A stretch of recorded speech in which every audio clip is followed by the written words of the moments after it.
I know kind of what the national marketplace is for if I want to invest in brick and mortar, if I want to invest in a fund, if I want to be an active investor, if I want to be a passive investor. It's understanding what those channels are. And then from each side, what are my options within each one?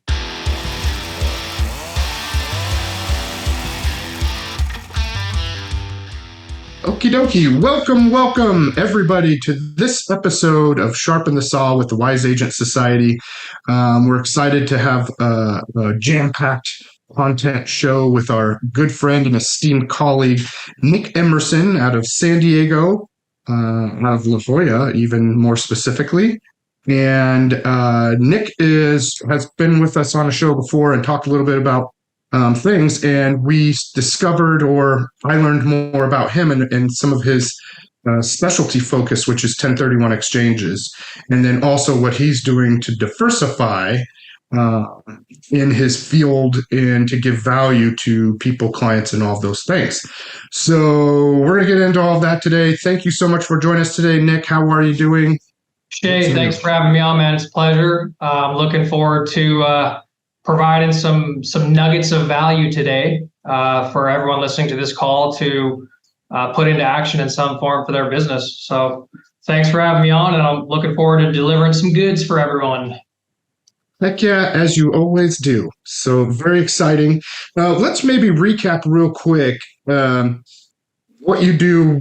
You know, you live in La Jolla, you're selling real estate. Just give us a little update on your background, and then we can go into the absolutely. Yeah, born and raised here in sunny San Diego, and graduated from San Diego State with a finance degree. And I got the privilege of taking a job for $10 an hour during the Great Recession in 08, 09.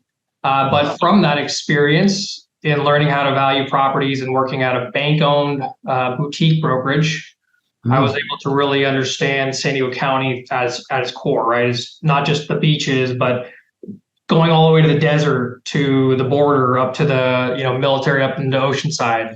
But in general, I'm on this great journey of helping people understand what their current wealth position is, opportunities for them to improve their position, simplify depending on where they're at in the season of life, and really being a wealth advisor or consultant rather than a realtor.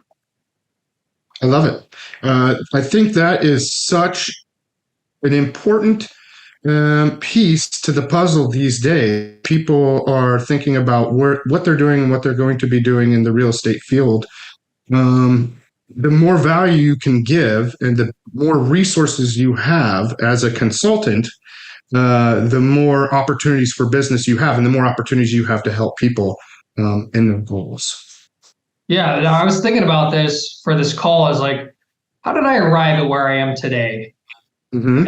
And I think part of it was naturally I love people, but I'm not really a salesperson, right? I don't like to push people or tell people what to do. I really like to educate people, to give good information, right, and a reliable education, so they can make informed decisions. And through that process, they understand that the skills and the advice and the insights I have to offer is the reason why they're going to partner with me, not only to help them buy or sell, but really become kind of the life net worth coach in a sense, right? We're not just looking at a transaction. We're looking at their portfolio, their family, what's the big picture, where are they at in life, where are they trying to go, right, and everything in between. And that makes for a fantastic business and conversation for clients, because it's not just about a sale or a purchase. It's about the whole picture. Yeah, bigger picture. So maybe touch on quickly the different parts you were saying earlier, that you have regular real estate sales and then you have this and this and this. What were the kind of 3 or 4 things you help with? Yeah, well, through the course of working with clients, like I understood different reasons why they might choose another agent or another service. And through that, or also hearing people complain, I have created other businesses to take on that challenge of providing great service, but also being the point of contact within the real estate space. So we've been able to build out a property management company with Leisure Life Property Management. We have a flipping company, True North Legacy. so that we can provide clients with a direct offer without commission, right? So that now when my clients call me to tell me they have an investor approach them that they're thinking about moving forward with, I can provide them an option for me who they know and trust and still accomplish the outcome that both the client and I intended. So it's really, right, building businesses that help support providing great service, but also help provide a platform for our clients to accomplish what they want within the real estate space without having to have this friction of going in between different professionals or services. I love it. And then you would also mention that you do 1031 exchange strategies and stuff like that. That's sprinkled in with your investor. 1031 exchange is really the focus for us, right? 1031 exchange and strategies of how do we take what we currently have and reinvest it without paying the government or the state of California or depreciation recapture, right? Which is a beautiful thing we all have to our advantage, yet most of us don't know about it. Even though as agents, right, I'm sure we've seen like a workshop or something at the market center or somewhere, right, that you've been offered it. But a lot of people just do not know about 1031 exchange. And it's something that'll save your clients hundreds of thousands of dollars. Yeah. Fantastic value proposition. Super duper. Yeah. I have helped with some 1031 exchanges in my past, but nowhere near the level that you've done it. And then I think that you know and understand kind of different ways to move that, and or maybe not even 1031 exchanges, but different mechanisms that can move money around without paying all the taxes that would be in place if you didn't have these different tools. Yeah, I kind of took it as a job of mine to go out and seek professionals that have investment opportunities, right? So that I know kind of what the national marketplace is for if I want to invest in brick and mortar, if I want to invest in a fund, if I want to be an active investor, if I want to be a passive investor. It's understanding what those channels are. And then from each side, what are my options within each one? Right? What if I want to remain active? What does that look like? What kind of return should I be expecting? Right? Most people don't know how their money is working for them. Mm-hmm. Right? They don't know what their actual return is that they're making on their money. And so it's my job to help people understand, here's what you currently have. Here's what you could have in the open marketplace. Where are you at in the spectrum of being active or passive? And now let me give you a menu of options to choose from so that you have a clear plan of action from start to finish. I think that's what a lot of people are missing right now is they don't know what to do or what they can do, where their options are, or why they should look at X, Y, and Z. So it's become, right, a point of emphasis for me to help people really understand what that looks like and give them the map, right, of here's what you can do and here's the people who can help you if it's not me within that particular investment space. Yeah, that's incredible. It's nice to have that menu of resources for people and be able to assess their situation on a case by case. And to check it down, Shay, like for any agent listening to this call, a menu of options could come in the form of many different ways, right? A menu of options just could be, hey, I have options to help you with vendors for your property, right? Or, hey, I have options to help you with title because we need to correct this issue.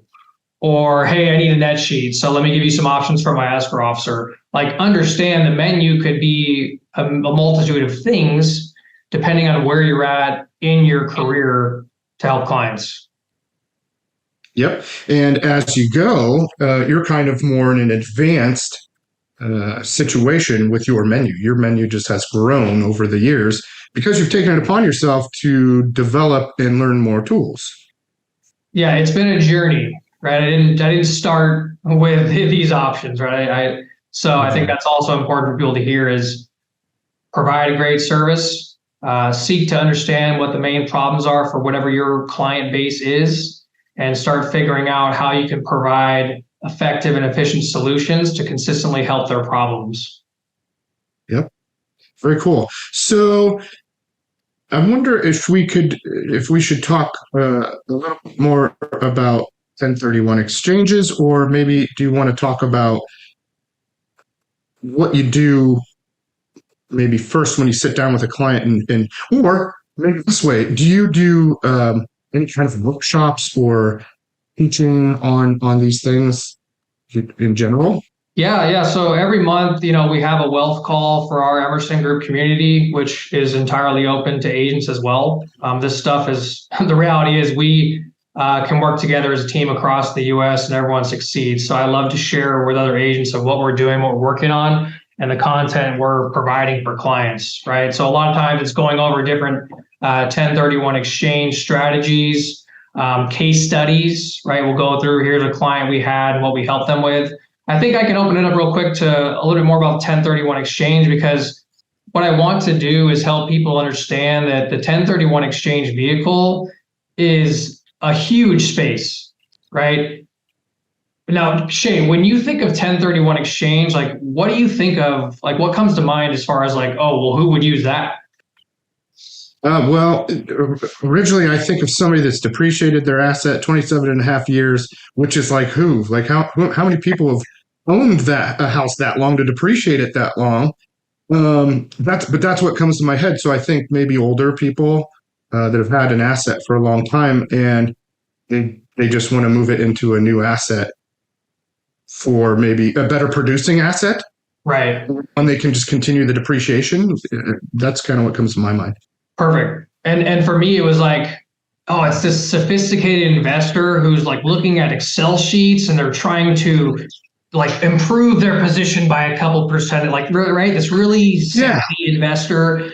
And I think the beauty of this is that most clients are not savvy investors, nor are they looking to chase returns. Most of the time, it has nothing to do with that. And that was one of the things I was surprised about, is a lot of times it's just a fleet to simplicity, right? Clients are getting older. They don't want to be in the active investment space anymore. And they're looking for ways that they can convert that into more of a passive asset or fund so that they can focus on family, right? Fun, hobbies, things that they have, spent hard work doing to get to retirement for, not toilets, tenants, and trash, right? Which I talk to a lot of clients that are older and have done things really well, yet here they are running around stressed out, right? I want to get these people, I want to get on the phone, meet with them and show them how they can choose if they don't want to be stressed out. Yeah, different options. Now that's smart, and this is stuff that I hadn't thought about before.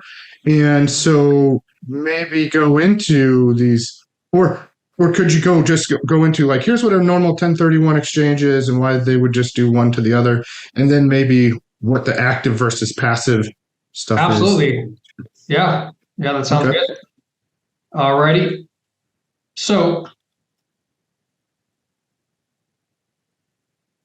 just a quick little recap of the basic overview for 1031 exchange.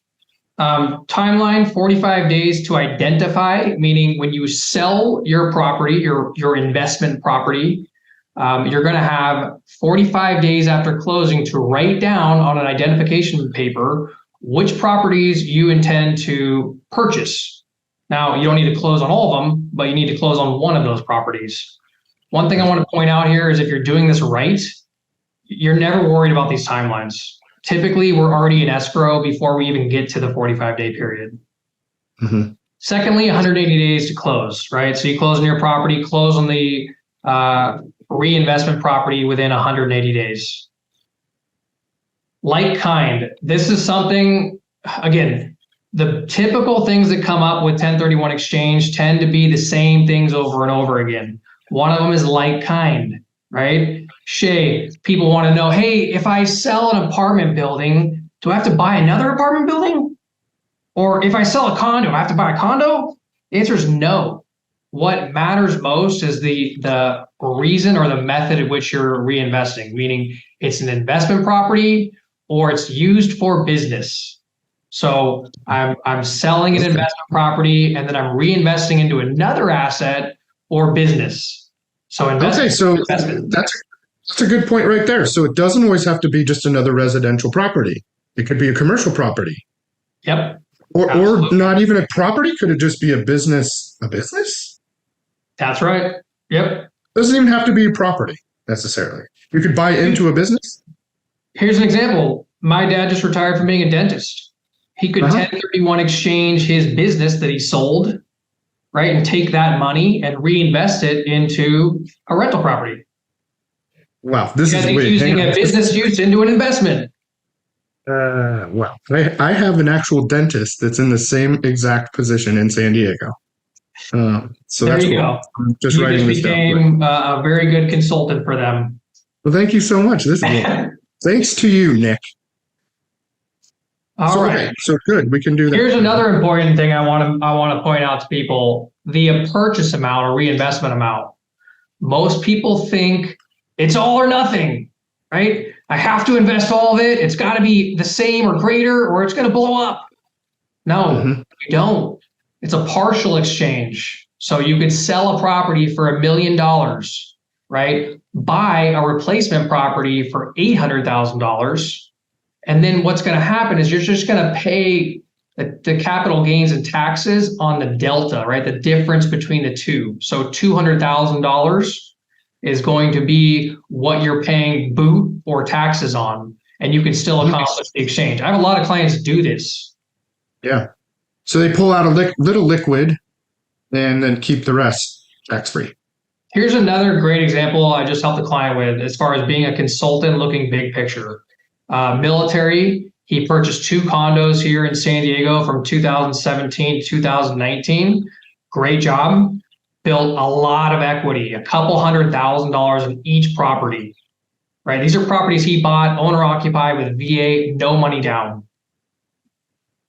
He calls me, he wants to go over options to sell one of them or sell both of them, do a 1031 exchange. Through that conversation, I learned that we're talking about he's making about a break even or a couple $100 a month. But then he tells me he has a credit card payment for $1,200 a month. Oh. So we're having a conversation about making a couple $100 on the rental every month, and he's paying $1,200 in credit card payments every month. So the advice was, we're going to sell one of these assets. You're going to pay the small taxes on the gain. You're going to pay off your credit card, and then you're going to use the rest of the money to help you start up your karate business. And then he still owns one asset. Right. So what I want to point out here is we're paying attention to net worth and cash flow, cash in, cash out. If you're negative $1,200 and you're talking to me about how you improve $200 or $300, that's a problem. Because you're still negative $900 every month. Yeah, they're not looking at the whole picture. Correct.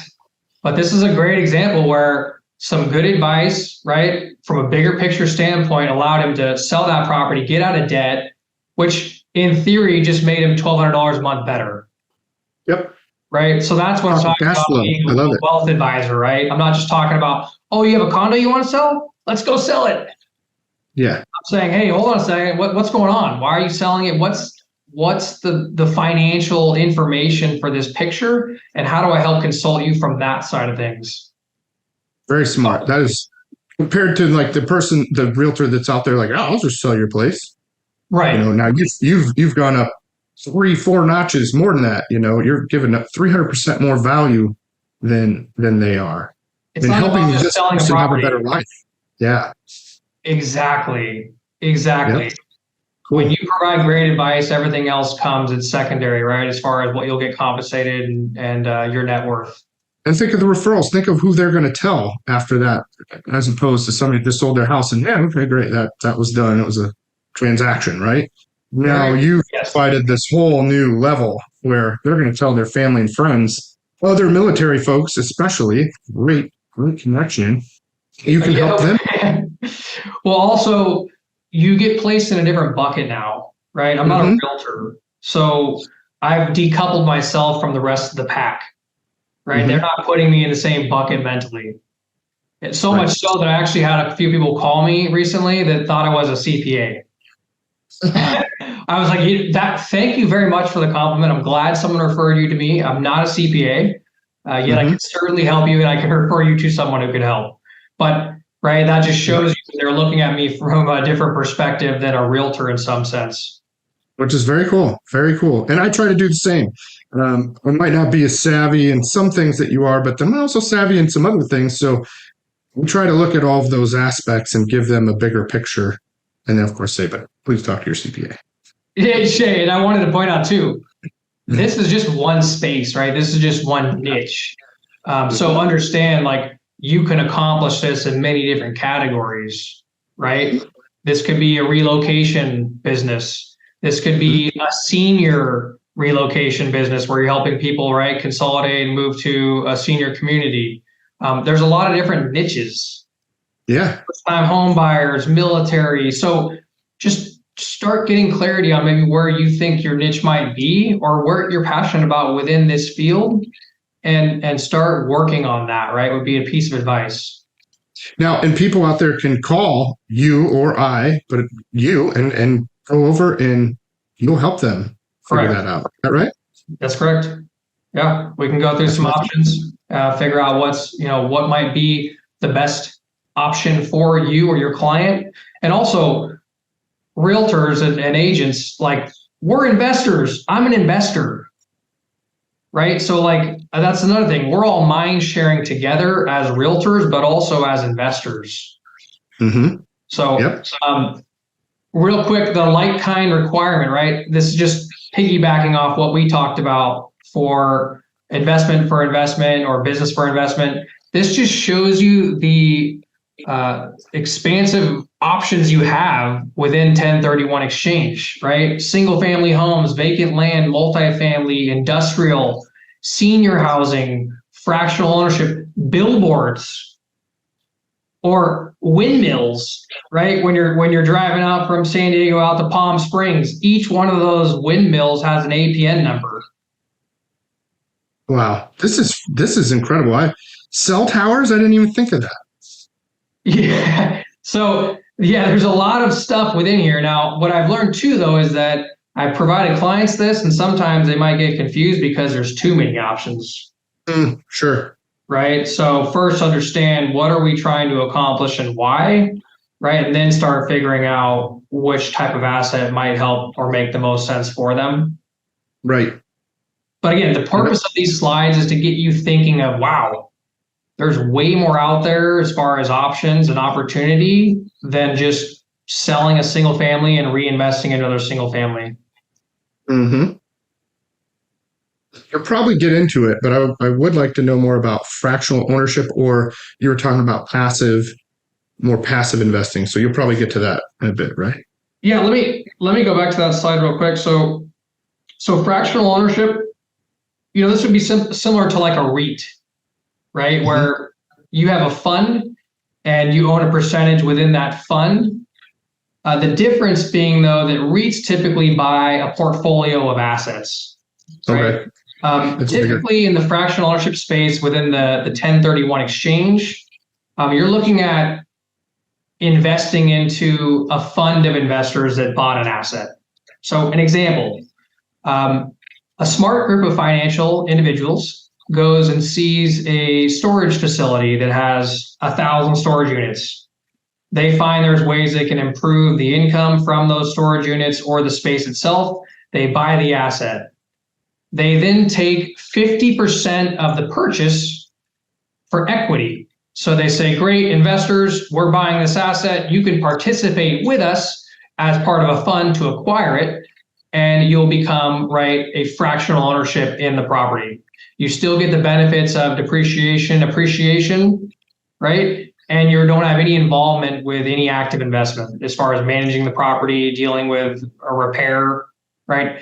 Amazon's not going to call you and say, hey, Shay, can you fix the bathroom in floor 2?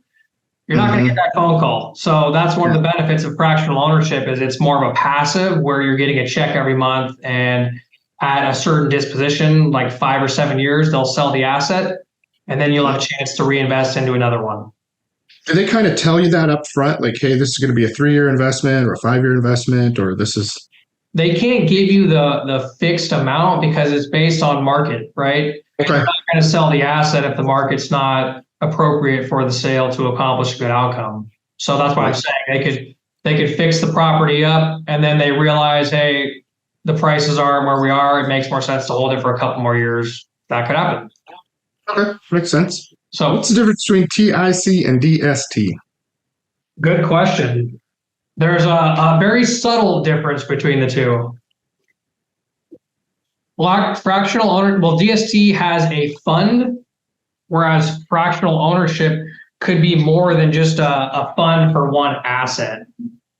Right. So I don't want to get too bogged into nitty gritty here. Okay, yeah. We'll expand on it more, and we could do an advanced 1031 exchange. Sure. But not to lose some of our audience here, because I know some of you are probably thinking, what is he talking about? Yeah, good call. Moving along. 1031 exchange motivated. So I want to make sure people understand, why do people do a 1031 exchange? Right. So cash flow. Right. Yeah, I've got an asset that's breaking even. Great. I can sell that, use the equity, and buy something that's $1,000 every month. Perfect. Makes sense. Shay, just like you said, depreciation. Right. Property's been depreciated for 27 and a half years, or maybe you did a cost segregation. What's that? Well, that's an accelerated depreciation, which I just learned a couple of years ago you can do for single family homes. So Shay, here's an example. I just did a cost segregation for my single family home in Charlotte, North Carolina. The property is not going to have a 27 and a half year depreciation table. So there's a high likelihood I'll be selling that property and reinvesting it much sooner, because I used it for cash flow, but also to help mitigate taxes for me last year. Nice. And when you do that, you're just going through individual costs that you put into it and that kind of thing? So yeah, basically you're having someone go through and they're going to identify real property, personal property, and they're going to get down to the nitty gritty of the foundation, right? Like the structure of the property. And they're going to start basically itemizing different depreciation timelines depending on the type of, yeah. Yep, itemizing rather than just a generic over. Exactly. And this is something that only costs about $500 to do. And that saved me $25,000 in taxes last year. Very cool. Appreciation. So maybe you're looking at going from a cash flow location to an appreciation location, meaning maybe you're looking at property up in the south that has a higher cash flow and you want to go to California because it's more appreciation. Conversion. This is a great one that I wanted to make sure I touched on. This is kind of, you're using 1031 exchange for your forever home, meaning you sell a rental property, you buy a property that you eventually intend to move into as your second home or retirement home. Yeah, that's very cool. So, very smart. Example, I had a client sell dirt in Colorado, some expensive dirt, and he bought a property out here in Fallbrook, and they're renovating it and moving into it after 2 years. So they rent it out in the meantime or whatever? Yeah, and ultimately, to apply for it, all you have to do is rent your property out for 14 days out of the year at fair market value. So you could have your property sit vacant for the entire year except 2 weeks, rent it out as a short-term rental for 2 weeks to someone at market, and that would qualify as, right, going through your seasoning period, so to speak. Wow, I did not know that. That's incredible. That's a big one. Baby boomers are 20% of the population right now, and they have a significant amount of wealth that's going to be transferring hands, but also they're going to be retiring or already retired. So they have assets. They're looking for ways to simplify, but also enjoy the fruits of their labor. I'm pretty sure he's going to be enjoying that property at Fallbrook a lot more than he would have been hanging out on that dirt field. In Colorado? Just a guess. Wow, that's good, man. You have my juices flowing. This is incredible. Consolidate, diversify. So this would be a great one where maybe you have 3 or 4 single family properties, right, in a couple different locations. We can put together a plan to sell those, and you can buy a strip mall or an apartment complex. So you're taking 4 assets and combining into one, right? So you're helping. That's really being efficient, because guess what? You only have 1 roof instead of 4. You only have 1 management company instead of 4, right? You're simplifying. That's similar to reduced management burdens, right? That kind of goes back to the DST. I don't want to deal with active anymore. I want passive. Great. We'll 1031 into a DST fund. Estate planning. So this is a big one. We don't ever talk about when someone's going to pass away, what's going to happen next. Hmm. And if you have more than one kid, well, it's probably a conversation that you want to have, right? Because if there's 3 properties and 2 kids, how does that work? Yeah. You guys talked about, are you guys going to sharpen your saw and go down the middle of the third one? Or what are you going to do? Right. So this is a big part of a 1031 exchange conversation. And then lastly, use and profession. Right. So maybe you buy a mixed use building that has office space, and then I occupy the office space myself and pay rent to my company. Wow. That makes sense to everyone, right? Use and profession. So you can buy an office building. You could buy, I'm currently working out of a space where we have retail in the front and then residential units in the back. Wow. That's a good one. So I trust this gave you guys some ideas maybe of right areas or avenues you haven't thought about, or ways where maybe a 1031 exchange is an option, but you might not have otherwise thought about it. For me, for sure. So many light bulbs. I'm loving it. And the last one I wanted to, buying dream home, right? We touched on this. Really, the point of this is the IRS wrote it into code, so it's there for you to use. It's not a trick, right? Yeah, I think it's funny when I talk about all these different tax loopholes and stuff. I'm like, he wrote the code. It's just most people don't understand how to use it. So use it. Like, plan your business, plan your purchases, plan your things around the code, not the other way around. That's why I buy trucks and electric vehicles and stuff, because you can write them up. You get the money back from the state and from the federal. Plus, you can do advanced depreciation, or what's the other word for it? Special depreciation, whatever it is. Accelerated depreciation, all that. And, stuff like that. So, they're there for you to use. Use them. And then you also get to use that as still income to buy property. Exactly. You don't pay taxes on it. You're building your net worth snowball. Right? Why would you not want to use your money to reinvest into something you would otherwise pay taxes on? Now you have less money to reinvest. Right. I love it. Last thing I wanted to share with you guys, just showing you guys some value propositions, right? Some of the things that we can offer our clients, right? We're doing an asset performance test. What's that? Well, it's a pro forma on your property, so we know how much net operating income you're making, right? So I'll just share my screen on this one so everyone can see this. Another value proposition, right? Someone called me for a rental they had for a condo. Going through this information, what we realize is that she's netting $2,000 a year, the entire year. But she has an equity position over $600,000. Wow. So her actual return on her money is like 0.0001%. She'd make more money if it was in the bank, and the banks don't pay. Exactly. I'm just like, right, this is the beauty of this conversation, is that education and information provides clarity, and with clarity is power, right? We can make decisions and help people be smarter, build more net worth, or pass on generational wealth. Yep. So cool. Okay. Anything else, man? Man, I don't know. My mind is blown. How about you, Tara? Have you heard this information before? No, I haven't, and I've got a lot of good notes here.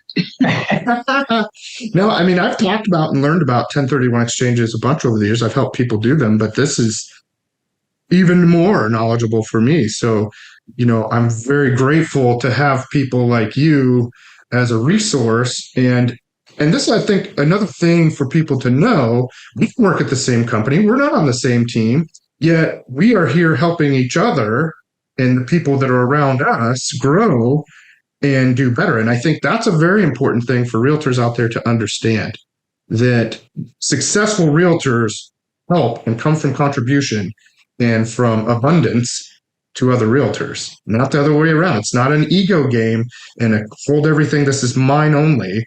and coming from scarcity, but more of a bigger picture.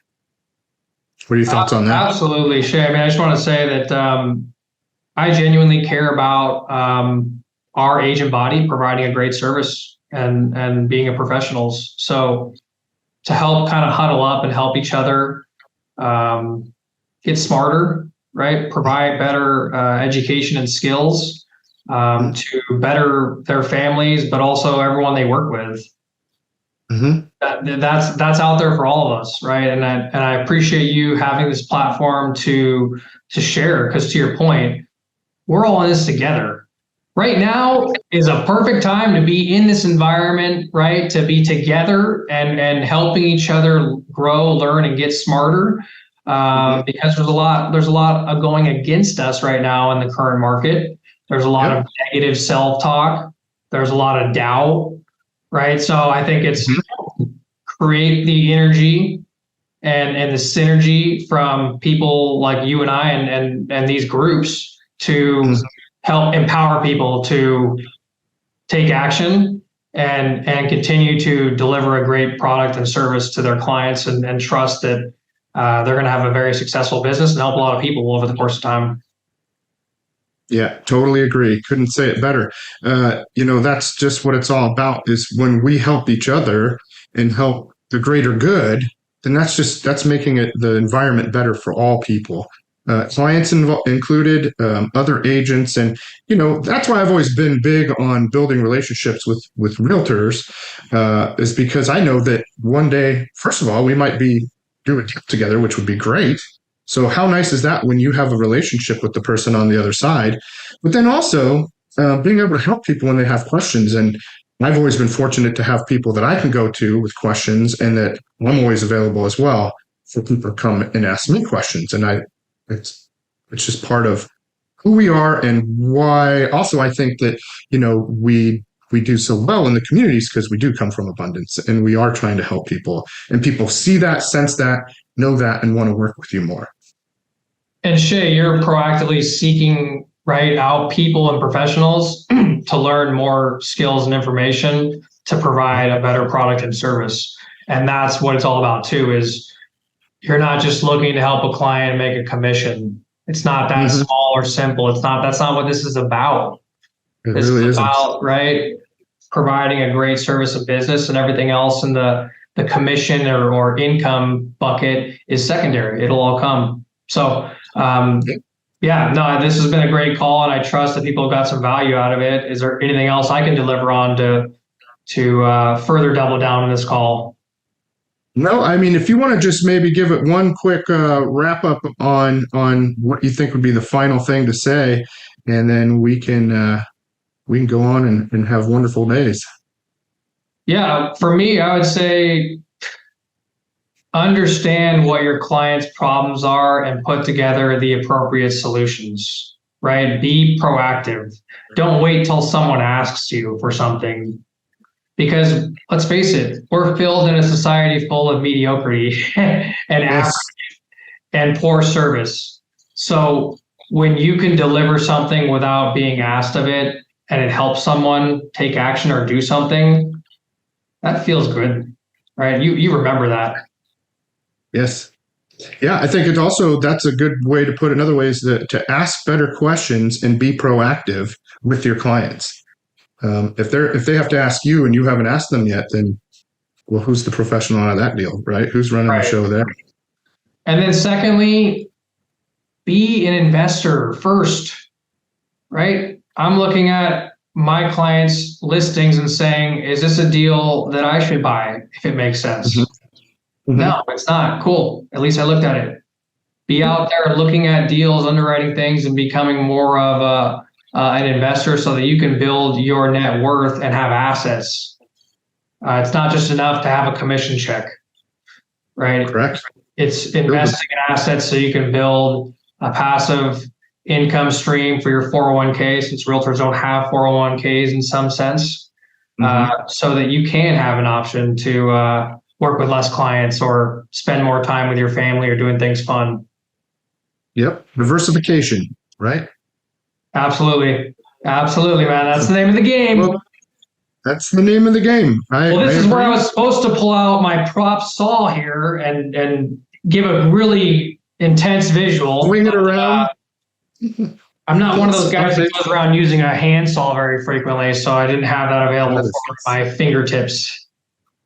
Yeah, funny, very funny. Well, thank you very much for joining us again.